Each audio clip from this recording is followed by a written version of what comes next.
नमस्कार दोस्तों, स्वागत है आपका हमारे चैनल फिल्मी वाणी पर। दोस्तों, अगर आप साउथ फिल्मों के फ़ैन हैं तो आपने इस चेहरे को कभी न कभी ज़रूर देखा होगा। शायद थलपति विजय की मूवी मर्सल में, शायद महेश बाबू की मूवी स्पाइडर में, या फिर ब्लॉकबस्टर फिल्म मानाडू में, या फिर हालिया रिलीज हुई फिल्म मार्क एंटोनी में। इनका नाम है एस.जे. सूर्या। ये आज फिल्मों में तगड़े विलन के एक अच्छे विकल्प बन चुके हैं। इससे भी ज़्यादा ये एक समय तक लीड हीरो भी रहे और इवन आज भी कई फिल्मों में मेन प्रोटैगनिस्ट के तौर पर नजर आते हैं। मीनवाइल एक एक्टर के तौर पर आप इनकी पहचान बहुत ही आसानी से कर सकते हैं, लेकिन अगर मैं ये कहूँ कि एक एक्टर से पहले ये सफल डायरेक्टर थे तो शायद इसमें आपको आश्चर्य हो सकता है। जी हाँ दोस्तों, एस.जे. सूर्या की शुरुआत एक डायरेक्टर के तौर पर हुई जिन्होंने अपने अर्ली फेज में थलपति विजय, थला अजीत कुमार, महेश बाबू और पवन कल्याण जैसे बड़े सुपरस्टार्स के लिए फिल्में डायरेक्ट करी। इसलिए आज हम अपने द अंडररेटेड हीरो सीरीज के न्यू एपिसोड में एस.जे. सूर्या की बात करेंगे, मगर उससे पहले हमारी आपसे रिक्वेस्ट है कि आप हमारी इस प्लेलिस्ट को जरूर चेकआउट करें। खैर, चैनल को सब्सक्राइब करें और वीडियो के साथ बने रहें। दोस्तों, कुछ सेलिब्रिटीज ऐसे होते हैं जिनमें टैलेंट तो बहुत होता है मगर ज़्यादातर उनकी कोई बात नहीं करता। एस.जे. सूर्या एक ऐसे ही शख्स हैं जिनकी एक्टिंग एबिलिटीज के लिए उन्हें काफ़ी अप्रिशिएट किया जाता है। दोस्तों, एस.जे. सूर्या एक एक्टर के साथ साथ कमाल के director, screen writer, music composer और प्रोड्यूसर भी हैं और इसी के साथ इन्होंने हर फील्ड में नोटिसेबल काम किया है। एक डायरेक्टर के तौर पर इन्होंने अब तक 9 फिल्में डायरेक्ट करी हैं, जिसमें इनकी शुरुआती फिल्में बॉक्स ऑफिस पर मेजर सक्सेसफुल रहीं। इन्होंने तकरीबन 6 से 7 फिल्मों में प्लेबैक सिंगर और लिरिसिस्ट के तौर पर काम किया। साथ ही साथ ये कुछ फिल्मों में कंपोजर के तौर पर भी नजर आए हैं। वैसे तो ये मोस्टली तमिल सिनेमा के प्रोमिनेंट फेस हैं, मगर लगभग बराबर ही इनकी पहचान तेलुगु इंडस्ट्री में भी है और साथ ही साथ इन्होंने कई और भाषाओं में नोटिसेबल काम किया है। वैसे जब हम एस.जे. सूर्या की बात करते हैं तो हमें 2 प्रेमाइस पर उनकी बात करनी पड़ती है, एक डायरेक्टर के तौर पर और दूसरा एक्टर के तौर पर। अगर हम डायरेक्टर एस.जे. सूर्या की बात करें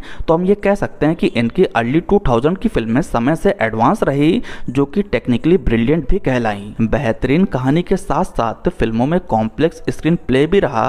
फॉर एग्जाम्पल इनकी मूवी न्यू, जिसकी बात अभी हम आगे करेंगे। खासकर तमिल ऑडियंस एस.जे. सूर्या के शुरुआती फिल्मों से बहुत अच्छे से कनेक्ट हो जाती थी और इवन एस.जे. सूर्या को भी लगता था कि उनमें ऑडियंस से कनेक्ट होने की एक खास एबिलिटी है, तभी शायद ही ऑडियंस के इमोशन से पर्दे पर बखूबी खेल जाते थे। दोस्तों, एक सफल डायरेक्टर के साथ साथ ही एक सफल एक्टर भी कहलाए। दोस्तों, एस.जे. सूर्या को अपने क्राफ्ट के प्रति अलग ही डेडिकेशन रहा, जिसके लिए ये हर तरह के रिस्क लेते गए। कुछ ऐसे रिस्की सब्जेक्ट भी थे जहां पर बड़े एक्टर्स ने हाथ घसीट लिया। तब मजबूरी में स्टार्टिंग के फेज में एस.जे. सूर्या को अपनी फिल्म में खुद ही एक्टिंग करनी पड़ी। इसके बाद as an actor S J. Suryah की एक्टिंग को भी ऑडियंस ने एक्सेप्ट किया और एस.जे. सूर्या एक एक्टर के तौर पर भी सक्सेसफुल हो गए। वैसे अगर हम बात एक्टर एस.जे. सूर्या की करते हैं तो इनमें पूरी कैपेबिलिटी रही है। आइदर वो मेन लीड करें, विलन करें, सपोर्टिंग रोल करें या फिर कुछ सेकंड का कैमियो ही क्यों ना करें। दोस्तों, एस.जे. सूर्या ने हर रोल में खुद को ढाला और आज एक वर्सटाइल एक्टर के तौर पर कंसिडर किए जाते हैं। वैसे जब भी बात किसी रिस्की रोल की होती है या फिर जब भी कभी किसी बड़े हीरो के अपोजिट कोई दमदार पर्सनैलिटी की जरूरत होती है, तब सभी मेकर्स को एस.जे. सूर्या की याद आती है। वैसे आपको बता दूं, एस.जे. सूर्या का पूरा नाम है सेल्वाराज जस्टिन पंडियन।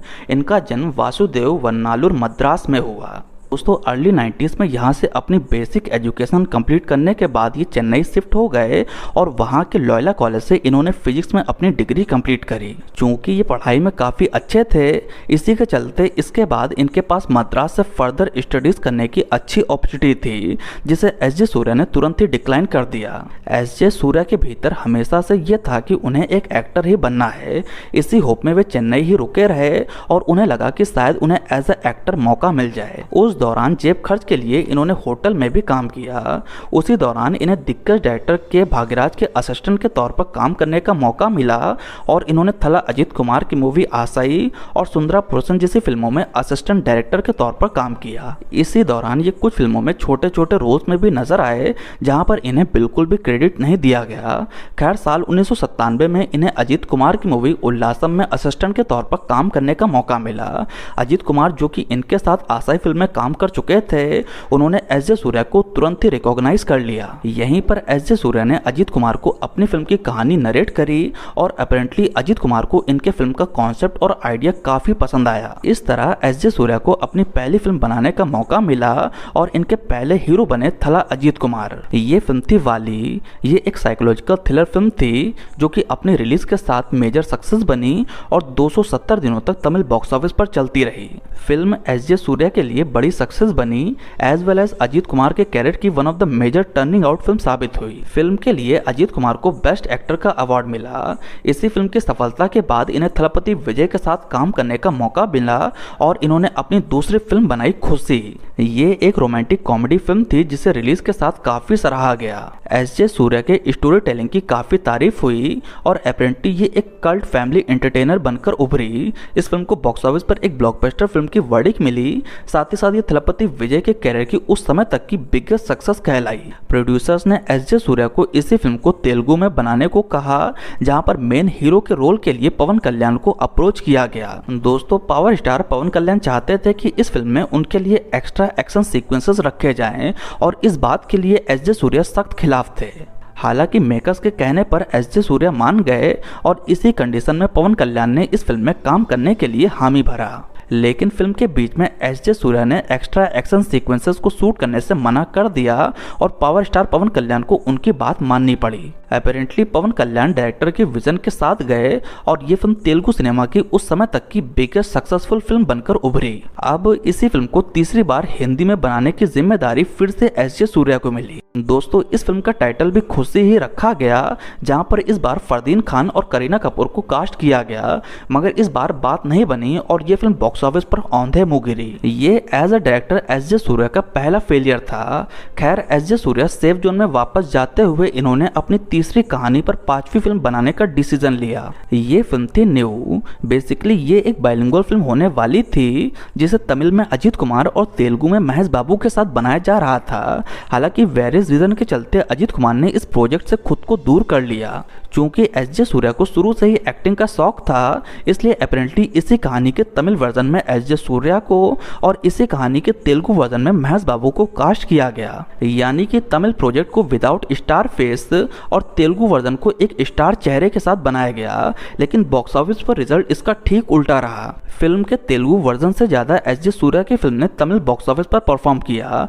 बताया जाता है कि इस फिल्म का सब्जेक्ट काफी बोल्ड था, इसी के चलते तेलुगु ऑडियंस ने इस फिल्म को रिजेक्ट कर दिया। वहीं तमिल इंडस्ट्री में ये फिल्म बॉक्स ऑफिस पर चल गई। बेसिकली ये एक साइंस फिक्शन फिल्म थी, जहां पर एक एक्सपेरिमेंट के चलते 8 साल का बच्चा 28 साल का बन जाता है। इस फिल्म में काफी सारे एडल्ट सीन भी थे, जिसके चलते उस समय इस फिल्म को बैन करने तक की बात कही गई थी। दोस्तों, उस समय काफी कंट्रोवर्सी भी हुई थी। हालांकि एस जे सूर्या एक एक्टर के तौर पर सफल हो गए। इसके बाद इन्होंने अनबे अरु येरे नाम की फिल्म बनाई। देन इन्होंने फिल्मों से ब्रेक लेकर एज अ एक्टर ये फिल्मों में काफी एक्टिव हो गए। साल 2010 में पवन कल्याण की मूवी पुलिस से एज अ डायरेक्टर इन्होंने दोबारा से कमबैक किया। हालांकि इस बार बात नहीं बनी और ये फिल्म बॉक्स ऑफिस पर बुरी तरह से फ्लॉप रही। साल 2015 की ईसाई एक डायरेक्टर के तौर पर इनकी आखिरी फिल्म थी, जो कि बॉक्स ऑफिस पर हिट रही। इस बीच ये एक एक्टर के तौर पर अपनी पहचान मजबूत करते चले गए और आज एस जे सूर्या एक एक्टर के तौर पर तगड़ी पहचान रखते हैं। बात करें इनके कुछ अपकमिंग प्रोजेक्ट की, तो इसमें जिगर थंडर XX, गेम चेंजर और D50 जैसी फिल्में शामिल हैं। बात करें इनके मैरिटल स्टेटस की, तो आपको बता दूं ये अभी तक सिंगल हैं।